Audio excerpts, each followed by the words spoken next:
Africa Content TV. Mama buy listen.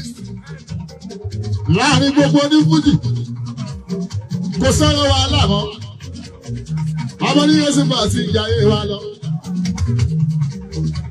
Ẹ̀yin àríjẹ́ di mọ̀dárú. Ẹ̀rọ sọ́yìn àti ní fọ́kànsì. Ojú ẹ̀ bá sọ fún lágbájá. A máa sọ fún wa lórí platform. Ojú ẹ̀ bá sọ fún Sàbẹ̀dò. A máa sọ lórí platform. Ẹ lè sọ̀rọ̀ àbáyọ̀sì bó ṣe ń pa ó. Ẹ lè sọ̀rọ̀ sípa fún aláìkàmọ̀ ògùnjọ. Ẹ lè sọ̀rọ̀ sílé mọ́nà ìyàtọ̀ ẹ̀rẹ́ fún Pasuma fún ògùnjọ. Ẹ lè sọ̀rọ̀ ara ọṣẹ́ fún o fún Currency o. Ẹ lè bá ní kọjá òfin ni o Yusufu láyá. Wọ́n délé bá yẹn jẹ́ òfin àfẹni tó bá ti alábòsí láàrin wa. Àti ìrìn ẹ̀gbọ́n. Tá a bá ti lé ní wàṣọ, ẹ̀bà, kó o bá bá mọ̀ tí wọ́n rẹ̀ yín. Oníkẹ́, ìgbé ọba lé wàṣọ, ló máa mọ̀ pé kò sí nǹkan bá mi ká máa dìde rárá. Bàbá ní Yéṣu Mùtẹ́rù bá ti dé sí ẹ̀. Tó o bá ti gbé 40s, ló ti máa mọ tó máa nọ́ọ̀sì. Ó máa mọ̀, wọ́n máa sọ fún ẹ. Tó o bá náà ṣọ́ọ̀ṣì dídì, tó bá ń test, tó bá ń ṣe test. Tó bá ṣe check up ara, wọ́n ti sọ fún ẹ pé kò sọ́ra wàhálà àkọ́kọ́. Wọ́n kìlọ̀, wọ́n ní tó o bá fẹ́ pẹ́ láyé, ó gbọ́dọ̀ bínú jù. Lẹ́yìn kó máa lẹ́rìí. Ṣé o fẹ́ jẹ́sẹ́ tó o ṣe sílẹ̀ yìí? Ó gbọ́dọ̀ ṣe sínú jù. Ẹlòmíì, wọ́n dẹ̀ sọ fún pé ó gbọ́dọ̀ máa ṣe sínú dáadáa. Ẹlòmíì, wọ́n lè tó gbọ́dọ̀ jẹ́ etí ò gbọ́dọ̀ jẹ́ láàrin. Tó bá tó gbọ́dọ̀ ṣùgbọ́n tó bá jẹ́ ó ṣe ṣe kó bá ó ṣe ṣe kó má bàbá. Bàbá ní Yéṣu wọ́n ti sọ fún mi. Ìgbé kí n ra wọ́n ní kí n má fa wàhálà àkọ́kọ́.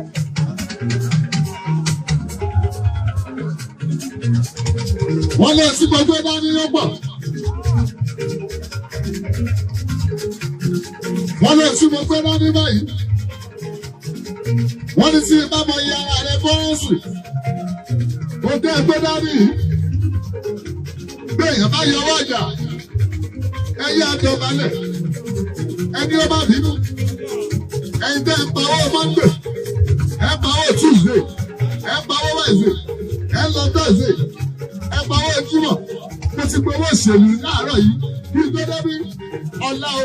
Wọ́n tún retí mi bàbá ní Yéṣu ti rí mi kan wá sí. Ẹ ṣeun, ẹ ṣeun, ẹ ṣeun, ẹ ṣeun.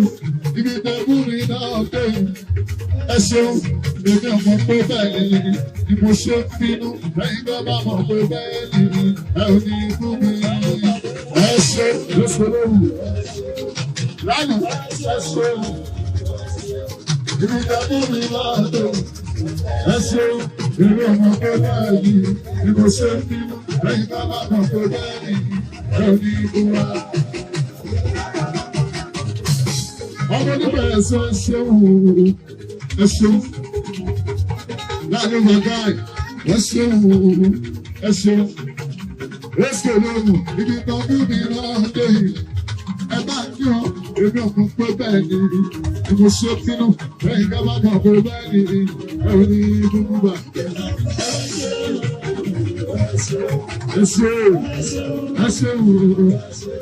Ibi kan bí mi náà dé yìí.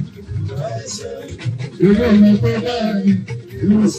Ẹ máa lẹ́yìn ká bá mọ̀ pé bẹ́ẹ̀ ni ẹ ò ní dúdú gbà.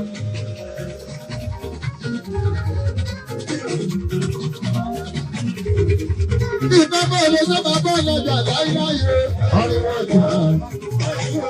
Ìrẹ̀ bàbá bọ́ lọ́jà rẹ̀. Ariwo lásán ni wọ́n gbà.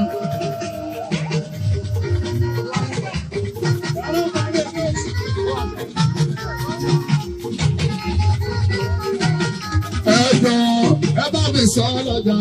Ẹ sọ.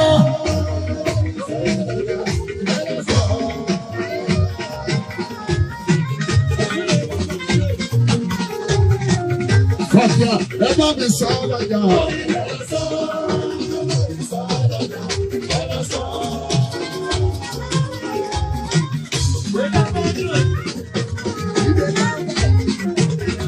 Sọ lọ́jà káyé, wọ́n bá mi gbọ́ àwọn ọmọ.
Ẹbí ọmọ tí bẹ́bí ti bọ̀ àwọn ṣẹ̀ṣẹ̀ bá sọ̀rọ̀ ní o. Òyìnbó lọ́wọ́. Ọlọ́dún láti yàgá. Bí o sì máa lè lé ní o, Taye Currency ló lè ṣe wájú.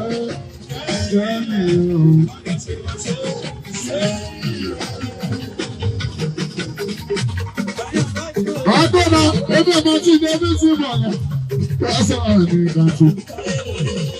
Òyìnbó.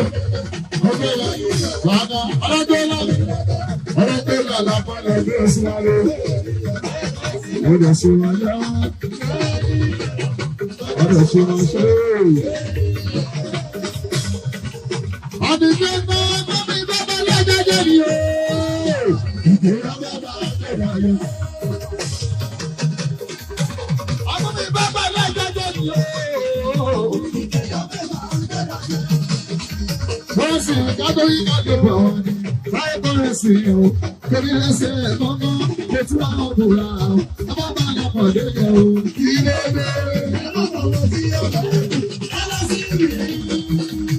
Táyé tó máa ń ṣe lónìí ni, kò ní mọ́tò tó àbúta, ó fi sẹ́rìn ni, ó tún padà kàn lójó o. Ẹ má bọ̀ wọ́n sí ẹ̀kú ẹ̀rọ sí i. Ọmọ tó bá dá lọ tòun ni, kò ní jẹ́ kó máa tó. Ó yà pẹ́rẹ́ǹtì ni, ó sọ rẹ́ǹtì ni, ó tún bá lágbàdo lọ.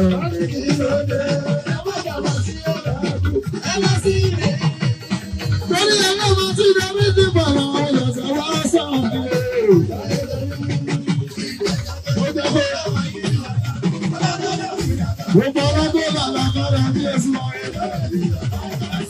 Ó lọ sí wọn pẹ́.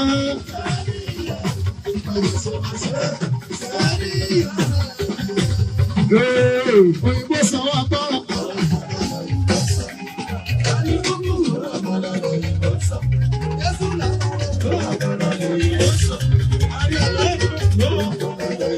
Ọmọ kàrẹ ká.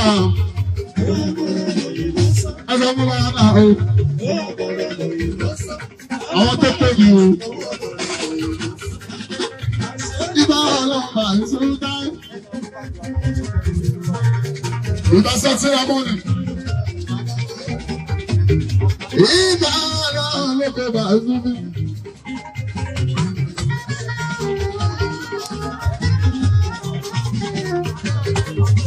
Àwọn tó pè ní o.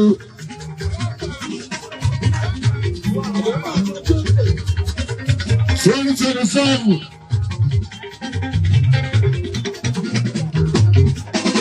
Ọdún 2025.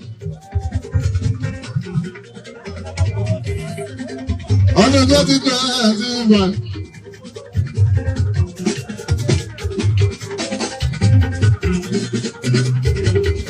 Àwọn dúpẹ́ bọ́dí yẹ́sùn fún gbogbo lórí ọba.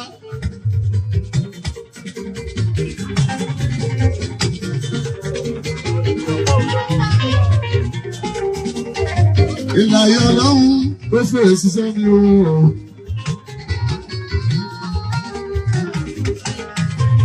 Ìlàyé ọlọ́run mọ́lá ló fèrè ṣiṣẹ́ ní owó ṣó.